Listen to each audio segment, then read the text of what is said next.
In the year 1590, something vanished from the face of the New World. It wasn't a treasure, or a ship, or a building. It was an entire colony. Over 100 men, women, and children gone. This is the story of the lost colony of Roanoke, a mystery that has haunted America for centuries.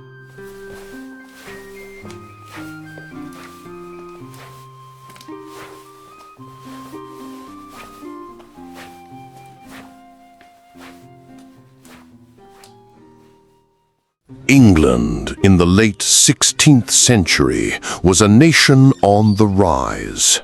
Queen Elizabeth I, the Virgin Queen, ruled over a land of growing wealth and ambition. The discovery of the New World had ignited dreams of empire and riches. But the vast Atlantic Ocean was a formidable barrier, and the Spanish Empire already held a strong grip on much of the Americas. England needed a foothold, a base of operations from which to challenge Spanish dominance. Sir Walter Raleigh, a favorite of the Queen, saw the potential. He secured a charter to explore and colonize lands in North America, and he chose a small island off the coast of what is now North Carolina. He named it Virginia, in honor of his queen. This was Roanoke, a place that would soon become synonymous with mystery and loss.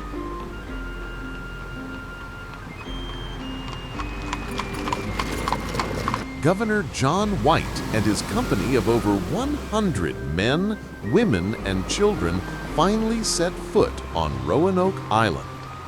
This was no band of hardened soldiers or treasure-hungry adventurers. It was a community of families, farmers, artisans, and hopeful entrepreneurs seeking a new life in the New World. The land that greeted them was both beautiful and daunting. Towering forests stretched inland, concealing unknown dangers, while the shoreline teemed with life. The colonists quickly set to work, repairing the structures left behind by previous expeditions, building homes and planting crops. They were determined to make Roanoke a thriving English settlement. The colonists were not alone on Roanoke Island. They encountered the local Algonquian-speaking tribes, including the Croatoan and the Socotan. Initially, relations were cautiously friendly. The Native Americans, who had observed the English arrival with a mixture of curiosity and apprehension, offered assistance in the form of food and knowledge of the land. However, tensions simmered beneath the surface, fueled by cultural misunderstandings and the ever-present threat of violence. Amidst the hard work and the anxieties of settling a new land, there was also a moment of joy.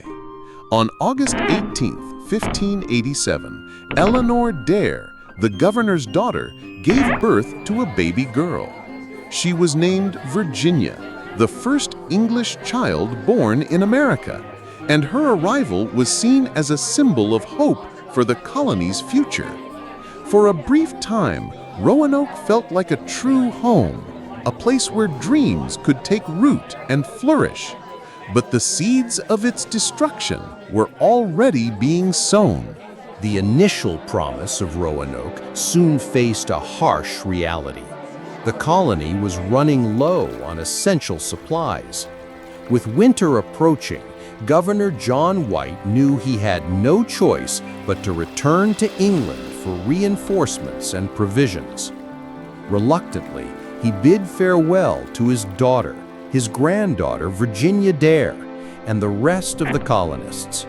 He promised to return within a few months. White set sail for England in late 1587, never knowing it would be years before he could return. England was on the brink of war with Spain. The Spanish Armada, a massive fleet of warships, was preparing to invade. Queen Elizabeth, a shrewd and determined leader, had to call upon all available ships and resources to defend her kingdom. John White found himself caught in the chaos of war. His pleas for ships and manpower were repeatedly denied. The fate of Roanoke, a small, struggling colony in the New World, seemed insignificant compared to the survival of England itself. As months turned into years, White grew increasingly desperate. He knew that the colonists were running out of time. The Native Americans, once friendly, could turn hostile. Disease could decimate the population. The harsh winter could bring starvation. 3 long years passed.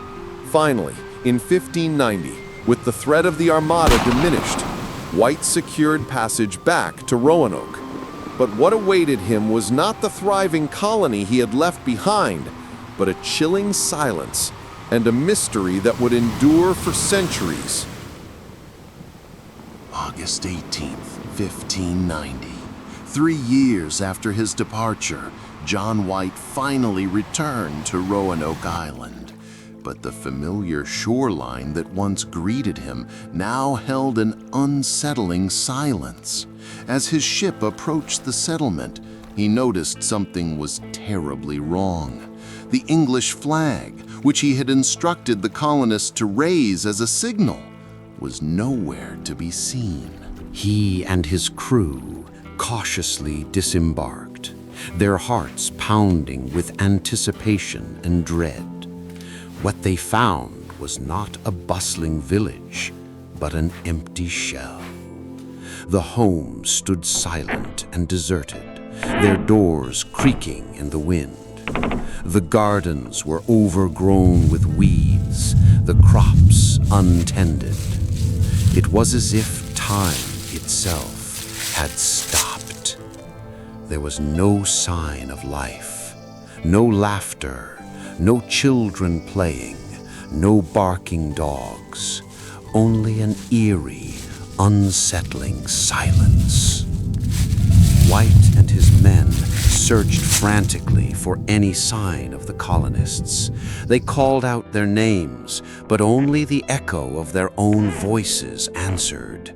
Inside the homes, they found personal belongings scattered about, as if the inhabitants had left in a hurry. Furniture was overturned, dishes lay broken on the floor, clothing hung haphazardly on pegs. But there were no bodies, no skeletons, no signs of a struggle or a battle. It was as if the colonists had simply vanished into thin air. A chilling realization began to dawn on John White. Something terrible had happened here. But what? The complete absence of life, the lack of any obvious cause of death or disappearance, created an unsettling feeling that defied explanation. Roanoke was not just abandoned, it was haunted by its absence.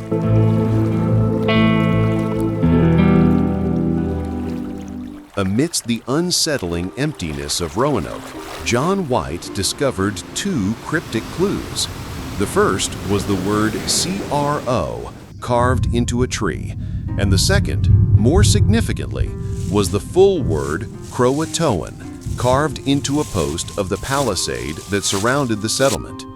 To White, this was both a sign of hope and a cause for concern. Before leaving for England, he and the colonists had agreed that if they were forced to move, they would carve their destination into a tree, along with a Maltese cross to indicate they had been forced to leave under duress. There was no such cross. The Croatoan were a small Algonquian-speaking tribe who lived on Croatoan Island, now known as Hatteras Island, about 50 miles south of Roanoke. They were generally friendly to the English and had traded with them in the past. The colonists may have sought refuge with them. White immediately made plans to sail to Croatoan Island to search for the missing colonists. However, fate intervened. As his ship prepared to depart, a powerful hurricane slammed into the coast, scattering his fleet and forcing him to abandon the search. White was never able to return to Roanoke, leaving the mystery of the lost colony unsolved. Was Croatoan a sign that the colonists had peacefully integrated with the Croatoan tribe? Or did it mask a darker fate? Had they been attacked, enslaved, or wiped out by disease? The message offered a tantalizing clue, but it was ultimately shrouded in ambiguity, leaving the true fate of the Roanoke colonists open to endless speculation.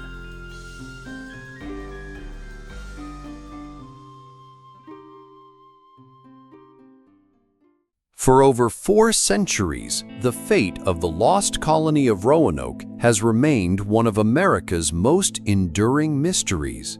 In the absence of concrete evidence, numerous theories have emerged to explain the colonists' disappearance.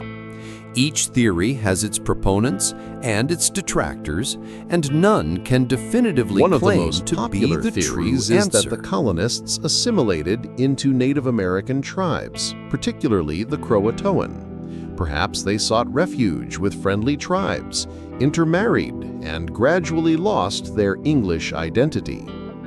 Evidence. The word Croatoan suggests a link to the tribe. Archaeological evidence indicates that some European artifacts were found at Native American sites in the area. Counter-arguments. There is no clear genetic evidence of European ancestry in modern Native American populations in the region.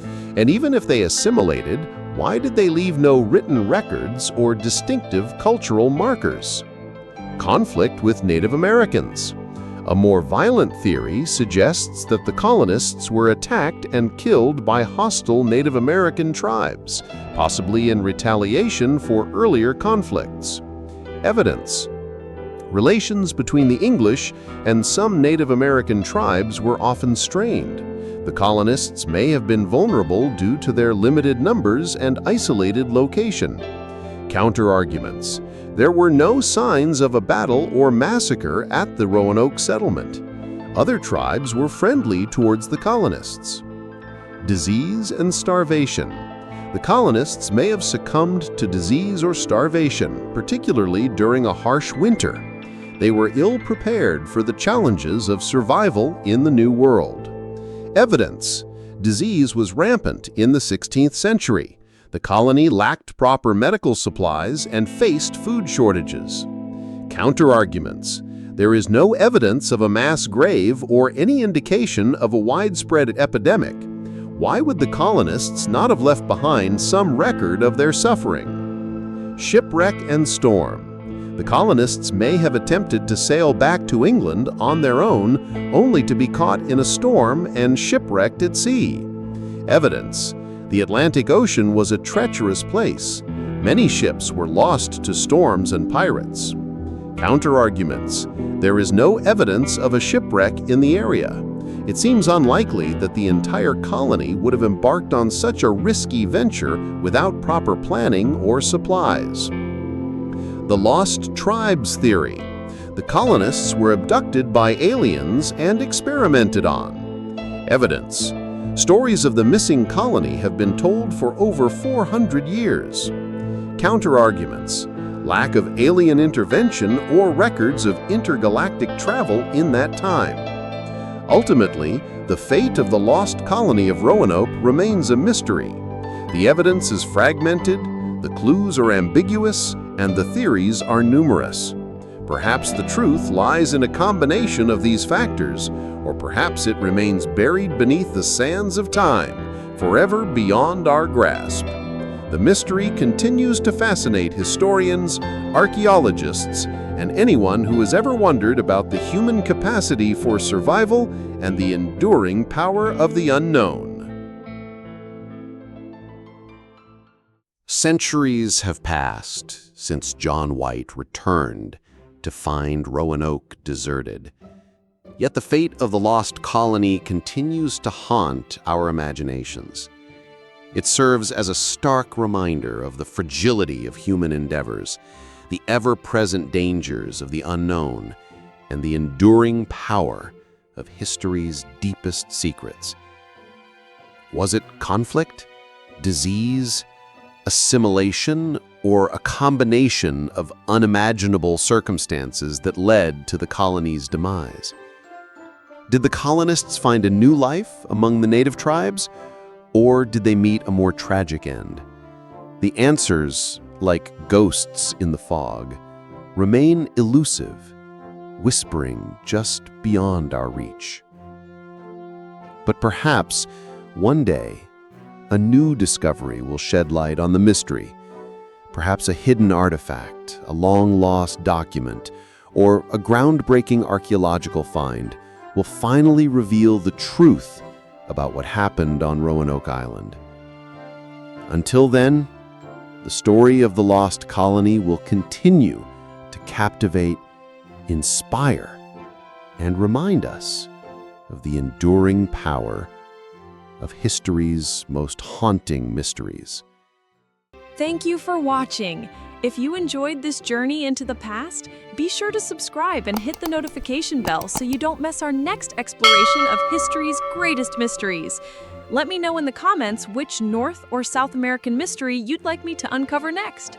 And in our next adventure, we'll be venturing into another corner of the world to unravel one of history's most perplexing enigmas. Stay tuned to find out where we're headed next.